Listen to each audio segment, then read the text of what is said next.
नमस्कार दोस्तों, जय श्री राम, जय बागेश्वर धाम। मित्रों, पानी में एक ऐसी गजब की शक्ति होती है जो प्यास को तो बुझाती है, बल्कि इसी के माध्यम से आप अपने बहुत सारे रुके हुए कार्य को भी संपन्न करा सकते हैं। अगर आपके जीवन में शत्रु आपको बहुत ज्यादा अधिक परेशान करता है, ये धन की समस्या, धन की परेशानी आपके जीवन में समाप्त होती ही नहीं है। तो दोस्तों, आपको बता दें कि पानी का इस्तेमाल अगर आप सही रूप से, सही तरीके से करना सीख जाते हैं तो बस इसी के माध्यम से आप अपनी हर परेशानी को भी ठीक कर सकते हैं। आपको बता दें कि इंसान का जो शरीर होता है वे 75% पानी ही होता है, बल्कि आपने बहुत सारी ऐसी जगह देखी होगी जैसे मंदिर होता है, वहां पर चना अमृत मिलता है तो वह भी पानी होता है। लेकिन किस प्रकार आपको अपने घर का पानी भी चमत्कारी बना लेना है और किस प्रकार अपनी अलग अलग परेशानियों के लिए पानी का इस्तेमाल आप कर सकते हैं, या आज के इस वीडियो में हम आपको बताएंगे। तो ध्यान से इस जानकारी को सही से समझ लें, क्योंकि यह जानकारी आपके बहुत काम की है। पानी तो आप हर एक घंटे में 2-3 घंटे में अवश्य ही पीते होंगे, लेकिन जैसे ही आप इस क्रिया को करना शुरू करेंगे, क्योंकि तंत्र क्रिया है, तो तुरंत ही इसका प्रभाव, इसका असर उसी समय से आपको मिलने लग जाएगा। जब से आप इस क्रिया को करना शुरू कर देंगे तो सभी बातों को बिल्कुल ध्यान से सुनकर आपको सभी बातों को समझना है, जिससे इस जानकारी का भरपूर लाभ आप उठा पाए। अगर पूरी जानकारी आप नहीं सुनेंगे तो इसका कोई भी लाभ आपको नहीं मिल पाएगा। तो ध्यान से इस वीडियो को देखें, लेकिन उससे पहले भगवान शिव को नमस्कार अवश्य कर ले। वीडियो को लाइक करके कमेंट बॉक्स में ओम नमः शिवाय लिखें, जिससे भगवान शिव की कृपा आपको प्राप्त हो सके। तो दोस्तों, आपको बता दें कि जल एक ऐसी चीज है जिसके लिए इंसान कुछ भी कर सकता है। अगर किसी व्यक्ति को 1 दिन तक, 2 दिन तक प्यासा रखा जाए और फिर उससे चाहे कुछ भी मांग लिया जाए, तो वह व्यक्ति खुशी खुशी 1 गिलास पानी के लिए अपना सब कुछ न्यौछावर कर सकता है। इंसान खाने के बगैर तो रह सकता है, खाने के जगह पर कुछ भी और चीजें खा सकता है, जैसे कि पेड़ पौधों के पत्ते खाकर भी तो जीवित रह सकता है। लेकिन पानी एक ऐसी वस्तु है जिसको कोई भी चीज रिप्लेस कर ही नहीं सकती है। तो आप ये देखें कि इतनी शक्तिशाली चीज आपके घर में ही मौजूद है, लेकिन काफी लोगों को जानकारी ना होने की वजह से पानी का लाभ उठा ही नहीं पाते हैं। तो दोस्तों, आपको बता दें कि आजकल तो साइंस भी इस बात को मानता है कि पानी आपकी कही हुई हर बात को समझता है। यानी कि पानी के सामने जिस प्रकार की बातें आप करते हैं, जिस प्रकार की फीलिंग आप रखते हैं, वही चीज पानी में ट्रांसफर हो जाती है। इसीलिए पुराने जमाने में, पुराने समय में ये कहा जाता था कि गलत लोगों के घरों का तो पानी भी नहीं पीना चाहिए, नहीं तो उनकी सारी आपको लग सकती है। तो दोस्तों, आपको बता दें कि पानी को अगर सामने रखकर आप उसमें विशेष तरीके से कोई भी फीलिंग देते हैं, डालते हैं, तो पानी उन सभी फीलिंग को अपने अंदर समाहित कर लेता है। जो लोग तंत्र को जानते हैं, तंत्र करना जानते हैं, वो इस बात को बिल्कुल अच्छी तरह से समझते हैं और करते भी हैं, जानते भी हैं कि किस प्रकार ये सभी फीलिंग पानी में ट्रांसफर कराई जाती है। जो लोग तंत्र करते हैं, काफी बार वो पानी पढ़कर दे देते हैं, जिससे सामने वाले की परेशानी समाप्त हो जाती है। लेकिन आपको बता दें कि इस क्रिया को केवल वही व्यक्ति कर सकता है जो तंत्र को जानता है। अब बहुत सारे लोग जो इस वीडियो को देख रहे हैं, सभी लोग तंत्र नहीं कर सकते हैं, ना ही उन्हें वो क्रिया मालूम है, ना ही उन्हें चक्र जागरण के बारे में मालूम है। तो आपको बता दें कि स्वाधिष्ठान चक्र पर ध्यान करते हुए पानी को पढ़ा जाता है। पानी में फीलिंग ट्रांसफर करी जाती है, जिससे सामने वाले की परेशानी समाप्त हो जाती है। अब काफी लोग तो आगे और चक्र पर ही ध्यान नहीं लगा पाते हैं, तो स्वाधिष्ठान चक्र तो उनके लिए बड़ा ही ज्यादा मुश्किल है। लेकिन एक बहुत ही आसान सी क्रिया को करके भी आप अपने पानी को चमत्कारी बना सकते हैं। अलग अलग चीजों के लिए, अलग अलग समस्याओं के लिए इस पानी का इस्तेमाल कर सकते हैं। जैसे कि अगर आपके जीवन में शत्रु बहुत ज्यादा अधिक है, तो आप इस बात को नोटिस करें कि जैसे जिस भी व्यक्ति के जीवन में शत्रु बहुत ज्यादा अधिक होते हैं, उस व्यक्ति के अंदर डर और घबराहट बहुत ज्यादा अधिक रहती है। यानी कि उसका कॉन्फिडेंस लूज हो जाता है और वह हमेशा ही डरा सा रहता है। उसे किसी न किसी चीज की घबराहट, चिंता या परेशानी होती ही रहती है। जैसे कि शत्रु इसीलिए बनते हैं, या तो वे आपका धन लूटना चाहते हैं या फिर आपका सुख लौटना चाहते हैं। यानी कि हर एक शत्रु जो होता है, उसके पीछे उसका कोई ना कोई कारण जरूर ही होता है। वैसे ही कोई भी शत्रु नहीं बनता है, वह जरूर कुछ ना कुछ आपसे लूटना चाहता है, और उसकी इसी लूट की फीलिंग से आपके अंदर चिंता, घबराहट बहुत ज्यादा अधिक होती है।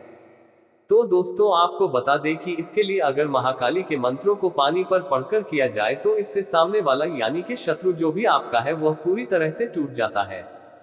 उसके सारे वार जितनी भी साजिश रचता है, जो भी चीजें करता है, उन सभी चीजों में बिल्कुल ही नाकाम वो हो जाता है। तो दोस्तों, पानी को पढ़ना किस प्रकार है, आप इस बात को, इस क्रिया को समझे कि आपको एक कांच का ग्लास लेना है या फिर तांबे का ग्लास आप ले सकते हैं। इसके अलावा स्टील का या कोई और ग्लास आपको बिल्कुल भी नहीं लेना है। अगर आपको मिट्टी का ग्लास मिल जाता है तो और भी ज्यादा अच्छा है। तो इस गिलास को पानी से भरकर इसे हाथ में पकड़ते हुए आपको दोनों आंखों को खोलकर पानी में अपने चेहरे को देखना है और क्रीम बीज मंत्र का उच्चारण करना है। क्रीम बीज मंत्र महाकाली का मूल मंत्र बीज मंत्र है। बस इस प्रकार आधे घंटे आप उस ग्लास में देखते हुए क्रीम बीज मंत्र का उच्चारण करते हैं।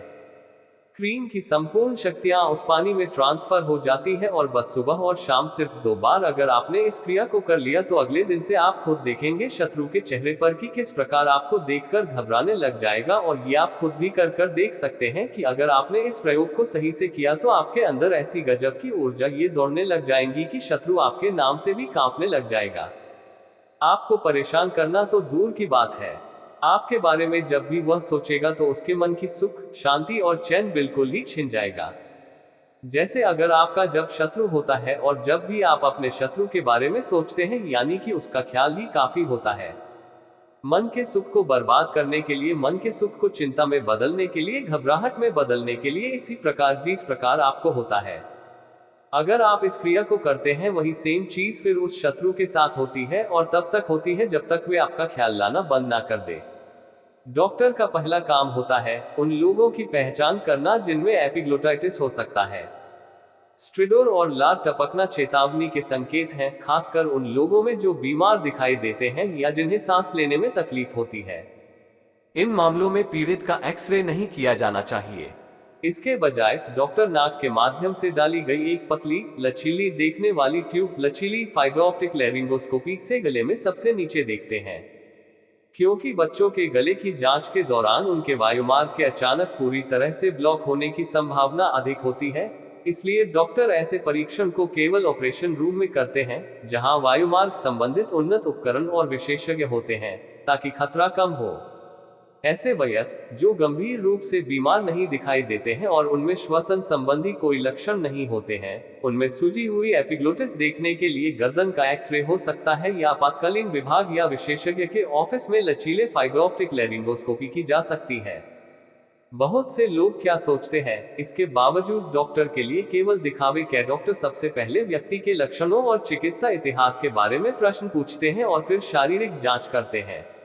इतिहास और शारीरिक परीक्षण के जरिए पता चलने वाली जानकारी से डॉक्टर को यह तय करने में मदद मिलती है कि और कौन से टेस्ट किए जाने चाहिए। तालिका देखें, गले में खराश के कुछ कारण और लक्षण। चिकित्सा इतिहास के दौरान डॉक्टर निम्नलिखित के बारे में पूछते हैं: नाक का बहना, खांसी और निगलने, बोलने या सांस लेने में तकलीफ के लक्षण। गले में खराश होने से पहले पीड़ित को गंभीर रूप से थकान वाला अनुभव हो रहा है या नहीं। मोनोन्यूक्लियोसिस हो सकता है। पीड़ित को पहले मोनोन्यूक्लियोसिस का एपिसोड हुआ है या नहीं। बहुत कम ही ऐसा होता है कि मोनोन्यूक्लियोसिस 2 बार हो जाए। व्यक्ति को गोनोरिया जैसे हाल ही में मौखिक जननांग यौन संपर्क या HIV संक्रमण जैसे असुरक्षित यौन संबंध, एक से ज्यादा यौन साथी या इंट्रावीनस दवा का दुरुपयोग का कोई जोखिम है या नहीं। शारीरिक जांच के दौरान डॉक्टर नाक और गले पर ध्यान देते हैं।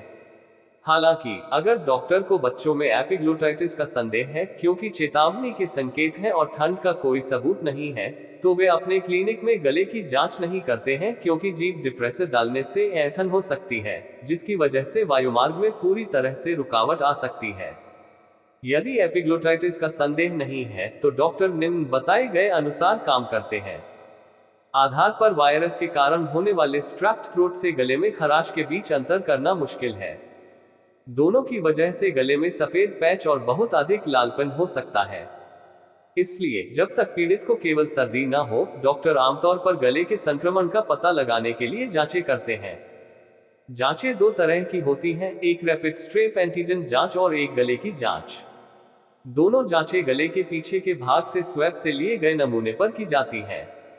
रैपिड स्ट्रेप एंटीजन जांच डॉक्टर के क्लिनिक में करीब 20 मिनट में हो सकती है। रैपिड जांच आमतौर पर केवल बच्चों में की जाती है। यदि परिणाम पॉजिटिव आते हैं तो बच्चों में एंटीबायोटिक्स के जरिए संक्रमित गले का इलाज किया जाता है। यदि परिणाम नेगेटिव हैं, तो प्रयोगशाला में जांच के लिए दूसरा नमूना भेजा जाता है। विशेष जेल पर सूक्ष्मजीवों की वृद्धि की जाती है ताकि पहचान की जा सके। यदि वयस्कों को संक्रमित गले का परीक्षण कराना है, तो डॉक्टर आमतौर पर केवल गले का कल्चर लेते हैं, क्योंकि वयस्कों में कोई अन्य जीवाणु संक्रमण हो सकता है, जिसकी पहचान रैपिड एंटीजन जांच द्वारा नहीं की जा सकती है।